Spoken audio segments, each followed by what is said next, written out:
Here in the U.S., the new year means primary season is in full swing. The Iowa caucus is less than 2 weeks away, and Donald Trump has a commanding lead over his Republican opponents. Well, joining us with more is former U.S. Congressman Robert Pittenger. He's author of the new book, Character Matters, Personal Stories of 31 World Changers. Congressman Pittenger, polls show President Trump with about 50% of the vote in Iowa, and that's 32 points ahead of his nearest rival, Florida Governor Ron DeSantis. DeSantis spent a lot of time over the holidays campaigning across the state. So does he have a chance of upsetting Trump in Iowa, or do you expect Trump to run away with a vote there? I think Donald Trump has a compelling lead. People know that Donald Trump has convictions, and that's sorely missing today in our government and public policy. So they trust the fact that he'll do what he says he does. Well, what about Christie and Vivek Ramaswamy? What are the chances they'll drop out of the race if they perform poorly in Iowa, or do you think they'll stick it out through New Hampshire? I don't know. Sometimes people love the media attention and they like to be a barking dog. You don't mind me saying it that way.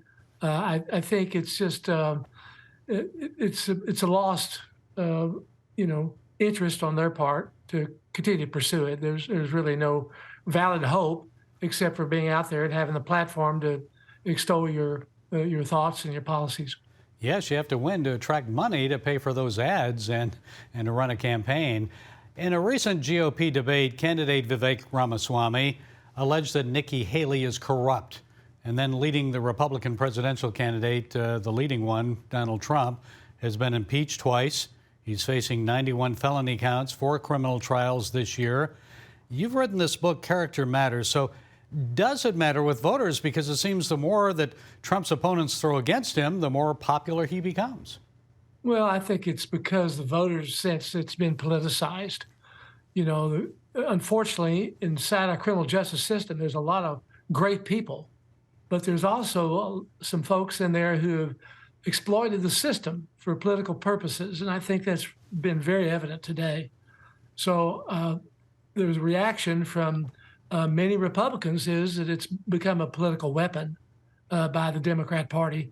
The Justice Department obviously reports to the president, and they are in line with his views and his policies and his interests.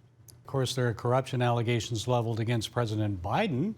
And although Donald Trump appointed 3 pro-life justices to the Supreme Court, many Christians say they can't vote for him again because of his character flaws. So what do you tell people when they look at Biden and Trump and others, especially these 2 leading presidential contenders, and they struggle with voting for candidates of questionable character? What do you say to them?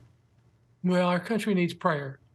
Back in 1976, you may recall, there was a big prayer meeting in Washington, D.C. that Pat Robertson and my boss, Bill Bright, organized. We had 100 million people who came together on the Mall in Washington to pray.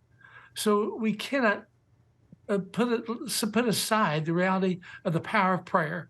And we've got to pray for our country. We're a fallible people. We're all sinful people. We've all come short of the glory of God. And our leaders are fallible. And we've got to pray that the Lord will bring righteousness back to our country. And yes, we have those who are running today that there are question marks about their lives. But, God in the past has used people who didn't necessarily walk with him, but they abided by his principles. And throughout biblical history, we see the evidence of that. So he's sovereign. We have to trust his sovereignty, but we have to know that we must pray and we must work and be engaged, be involved to bring righteousness back to our country and seek to elect people who have righteous convictions.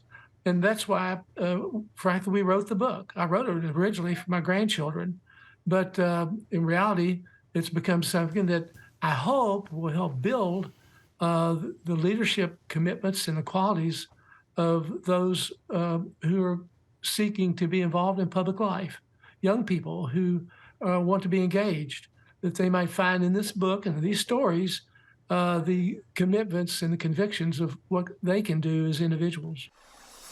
Up next, the leadership attributes of Billie Anne Franklin Graham and the qualities of Iron Lady Margaret Thatcher. that even her political opponents admired.